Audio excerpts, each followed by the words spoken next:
नमस्कार, मैं doctor Gautam Banga, reconstructive urologist and andrologist पिछले 12 साल से दिल्ली एनसीआर में कार्य कर रहा हूँ।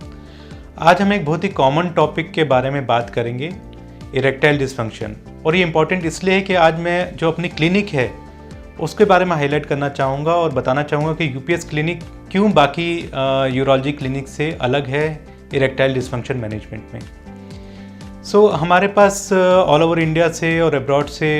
पेशेंट जिनको इरेक्टाइल डिसफंक्शन उनकी क्वेरीज आती रहती हैं और काफ़ी फ्रिक्वेंटली हमारे क्लिनिक पे इस टाइप के मरीज़ आते रहते हैं। सबसे पहले और सबसे इम्पॉर्टेंट चीज़ है कि पेशेंट कंफर्ट और एक उसको जो सपोर्ट चाहिए होता है वो हमारे यहाँ जो एंट्रेंस है वहाँ से ही उसको प्रोवाइड किया जाता है। हमारे पास डेडिकेटेड कोऑर्डिनेटर्स हैं जो इस प्रॉब्लम को बहुत अच्छी तरीके से जानते हैं, उनको इन डेप्थ नॉलेज है इस बारे में। और जब पेशेंट आता है तो उनकी स्टार्टिंग से ही प्रॉपर तरीके से काउंसलिंग की जाती है, उनकी हेल्प की जाती है ताकि वो इस बीमारी को खुल के आराम से डिस्कस कर सकें। हमारे कोऑर्डिनेटर पहले पेशेंट्स का प्रॉपर इन्फॉर्मेशन लेते हैं, उनसे पूरी डिटेल एक सुपरफिशियल हिस्ट्री जो एक नॉन मेडिको ले सकता है वो लेते हैं। वो उन्हें क्लिनिक के बारे में पूरी तरह से अवगत कराते हैं कि हमारी क्लिनिक में क्या क्या फैसिलिटीज़ हैं और कैसे हम ये जो है इरेक्टाइल डिसफंक्शन इसमें लाइफ चेंजिंग ट्रीटमेंट प्रोवाइड करते हैं। Being a doctor as andrologist जब पेशेंट मेरे पास आते हैं तो सबसे पहले मैं उस पेशेंट से एज अ डॉक्टर नहीं एज अ फ्रेंड बात करता हूँ, उनसे डिस्कस करता हूँ कि जो प्रॉब्लम है उससे उनकी लाइफ में कितना डिप्रेशन या कितना अफेक्शन है जिसके कारण से वो मेरी क्लिनिक पे आए हैं, किस रीज़न से वो मेरी क्लिनिक पे आए हैं। सिर्फ एज अ डॉक्टर दवाई देना मेरा काम नहीं है, मेरा काम है कि उनको एक मोरल सपोर्ट दिया जाए, उनको एक हेल्पिंग हैंड दिया जाए ताकि वो पूरी तरीके से मुझ पे ट्रस्ट कर सकें और मुझसे डिस्कस कर सकें। उसके बाद मैं उनसे पूरी डिटेल हिस्ट्री लेता हूँ। साथ में जो हमारे कोऑर्डिनेटर हैं वो भी इसमें सपोर्ट करते हैं, वो उनको हेल्प करते हैं कि वो नॉर्मल लैंग्वेज में जो एक कॉमन लेमन लैंग्वेज में है वो अपनी बात रख सकें मेरे सामने, और ताकि हम लोग ईच एंड एवरी प्रॉब्लम को प्रॉपर तरीके से डिस्कस कर सकें। उसके बाद जो एग्ज़ामिनेशन होता है वो भी काफ़ी डिटेल होता है, जिसमें उनके पूरा जो टो से हेड तक पूरा उनका डिटेल एग्ज़ामिनेशन किया जाता है और उसमें जो भी फाइंडिंग होती है उनसे प्रॉपर तरीके से डिस्कस की जाती हैं। और उसके बाद जो नेक्स्ट स्टेज है वो हम एग्ज़ामिनेशन के बाद जो इन्वेस्टिगेशन होती है वो हम मरीज़ को डिटेल में समझाते हैं, जिसकी हेल्प से हम लोग एक प्रॉपर डायग्नोसिस पे पहुंच सकते हैं। ज़्यादातर जो क्लिनिक होती हैं वो इमीडिएटली मेडिसिन लिखने में विश्वास करती हैं, बट जो हमारी क्लिनिक है उसमें सबसे ज़्यादा इम्पोर्टेंस दिया जाता है लाइफस्टाइल चेंजेस पे, बिहेवियर थेरेपी पे और एक प्रॉपर काउंसलिंग पे।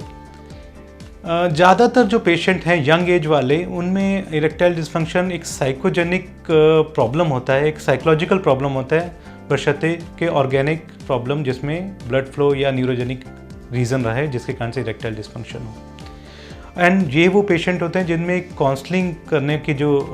ज़रूरत है वो सबसे ज़्यादा होती है, और ये काउंसलिंग ही उनकी ज़िंदगी को एक नया मोड़ दे सकती है। जब मैं पेशेंट से बात करता हूँ तो उनको समझाता हूँ कि ये कई बार एक शॉर्ट टर्म प्रॉब्लम हो सकती है और धीरे धीरे ये प्रॉब्लम वक्त के साथ बेटर हो सकती है अगर आप अपने पार्टनर से प्रॉपर्ली डिस्कस करें तो। जब हम टेस्ट करते हैं और हमें लगता है कि ये प्रॉब्लम एक ऑर्गेनिक प्रॉब्लम हो सकती है जिसमें ब्लड सप्लाई का इशू हो सकता है, या अगर पेशेंट में कोई पुरानी बीमारी है जैसे डायबिटीज़ और हाइपरटेंशन जिसके कारण से इरेक्टाइल डिसफंक्शन है, तो मैं उनको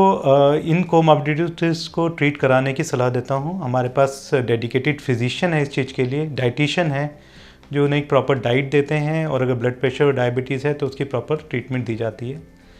इसके साथ में जो इरेक्शन को एनहांस करने की दवाइयाँ हैं वो भी स्टार्ट की जाती हैं, और उनका रेगुलर फॉलोअप किया जाता है फ़ोन पे, एज वेल एज़ उनसे रेगुलर वीडियो कॉल किया जाता है पूछने के लिए कि उनको ये जो मेडिसिन दी गई हैं, जो ट्रीटमेंट दिया गया है, जो भी प्रोटोकॉल उनको प्रोवाइड किया गया है वो उनकी ज़िंदगी में कितना हेल्प कर रहा है। अगर वो पेशेंट ट्रीटमेंट से सेटिस्फाइड होते हैं तो हम उनके रेगुलर फॉलोअप पे बुलाते हैं और उनका स्कोर जो इरेक्शन स्कोर है और बाकी जो लाइफस्टाइल में उनके जो लाइफ में चेंजेस आए हैं उनको असेस किया जाता है। अगर किसी स्टेज में हमें लगता है कि पेशेंट मेडिसिन से रिस्पॉन्ड नहीं कर रहा तो हम उनको अगेन काउंसिल करते हैं, उनसे पूरी जो प्रॉब्लम है डिस्कस करते हैं, और जो बाकी ट्रीटमेंट है वो उनसे शेयर की जाती हैं, और उनको उसके बेनिफिट और जो थोड़े बहुत डिसएडवांटेज हैं वो डिस्कस किए जाते हैं। जो बाकी जो न्यू ट्रीटमेंट्स आए हैं हमारी क्लिनिक में, जैसे like shockwave therapy, stem cell, PRP management, ये सब न्यू टेक्निक्स हैं। हालांकि इसके बारे में ज़्यादा डिटेल अभी नहीं है as a clinical trial, but काफ़ी पेशेंट्स ने काफ़ी अच्छा रिस्पॉन्स दिया है। हम हमेशा पेशेंट को समझाते हैं कि ये एक रिसर्च ट्रीटमेंट है जिसमें रिजल्ट्स काफ़ी अच्छे हैं, लेकिन आपको ये जो भी ट्रीटमेंट लेना है वो आपको अपनी इच्छा से सब चीज़ समझ के, उनके फ़ायदा नुकसान समझ के लेना है। इसके बाद अगर पेशेंट इन ट्रीटमेंट को नहीं पसंद करता और वो फाइनल या कोई बेस्ट ट्रीटमेंट चाहता है, तो हमारे यहाँ पे पेनाइल इम्प्लांट की सुविधा उपलब्ध है। पेनाइल इम्प्लांट एक सर्जिकल टेक्निक है एंड पिछले 12 साल से हम पेनाइल इम्प्लांट कर रहे हैं, और UPS क्लिनिक में ऑलमोस्ट 800 प्लस पेनाइल इम्प्लांट अब तक हो चुके हैं with a success rate of more than 98%। सो मेरा जो मेन मोटिव था इस वीडियो के थ्रू वो एक हाईलाइट करना था हमारी clinic as a erectile dysfunction management clinic. Since ये एक इंटरनेशनली एक्लेम्ड क्लिनिक है। यहाँ पे हमारे पास जब भी पेशेंट आते हैं उनको प्रॉपर गाइडेंस मिलती है, तो आप बिल्कुल निश्चिंत होकर UPS क्लिनिक आ सकते हैं। अगर आपको या आपकी किसी जान पहचान या रिलेटिव को ये प्रॉब्लम है, आप बिल्कुल लेके आइए उन्हें। यहाँ पे पूरी तरह से उनको काउंसिल किया जाएगा और जो भी ट्रीटमेंट है पूरा डिटेल में समझाया जाएगा, और उसके बाद आप पूरी तरह से निश्चिंत वे में डिसीजन ले सकते हैं और अपनी मैरिड लाइफ और सेक्सुअल लाइफ को बेटर कर सकते हैं।